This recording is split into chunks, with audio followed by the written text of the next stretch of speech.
Hi all, ಇವತ್ತು ಸ್ವಲ್ಪ personal ಕೆಲಸ ಇತ್ತು ಅಂದ್ಬಿಟ್ಟು ಸಡನ್ನಾಗಿ ಶಿವಮೊಗ್ಗ ಹೊರಟ್ವಿ. ಸಂಜೆ ಒಂದು 6 o'clock ಹಾಗೆ ಮನೆಯಿಂದ ಹೊರಟಿದ್ದು. ಮಕ್ಕಳನ್ನ ಅಮ್ಮ ಮನೆಯಲ್ಲೇ ಬಿಟ್ಟು ನಾನು ನನ್ನ ಹಸ್ಬೆಂಡ್ ಹೋಗ್ತಾ ಇರೋದು. ಹೋಗ್ತಾ ಆನ್ ದ ವೇ ಸ್ನ್ಯಾಕ್ಸ್ನ ಕೂಡ ತೊಗೊಂಡು ತಿಂದ್ಕೊಂಡು ಮತ್ತು ಒಂದು 9 ಗಂಟೆ ಹಾಗೆ ಊಟಕ್ಕೆ ನಿಲ್ಲಿಸಿ ರೋಟಿ ಕರಿ ಮತ್ತು ಫ್ರೈಡ್ ರೈಸ್ನ ತೊಗೊಂಡಿದ್ವಿ. ಊಟ ಮುಗಿಸ್ಕೊಂಡು ಮತ್ತೆ ಜರ್ನಿ ಸ್ಟಾರ್ಟ್ ಮಾಡಿದ್ವಿ. ಕೆಲಸ ಇದ್ದಿದ್ದು ಬೆಳಿಗ್ಗೆ ಆಗಿದ್ದರಿಂದ ಲೇಟ್ ನೈಟ್ ಜರ್ನಿ ಅಷ್ಟು ಸೇಫ್ ಇರಲ್ಲ ಅಂದ್ಬಿಟ್ಟು ದಾವಣಗೆರೆಯಲ್ಲಿ ರೂಮ್ನ ಕೂಡ ಮಾಡಿದ್ವಿ.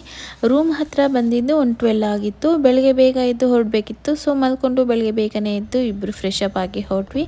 ರೂಮ್ನ ಚೆಕ್ಔಟ್ ಮಾಡಿ ಆನ್ ದ ವೇ ದಾವಣಗೆರೆಯಲ್ಲೇ ಬ್ರೇಕ್ಫಾಸ್ಟ್ ಮುಗಿಸ್ಕೊಳ್ಳೋಣ ಅಂತ ಇಲ್ಲಿಗೆ ಬಂದು ಇಡ್ಲಿ ಬೆಣ್ಣೆ ದೋಸೆನ ತಿಂದ್ಕೊಂಡು ಹೊರಟ್ವಿ.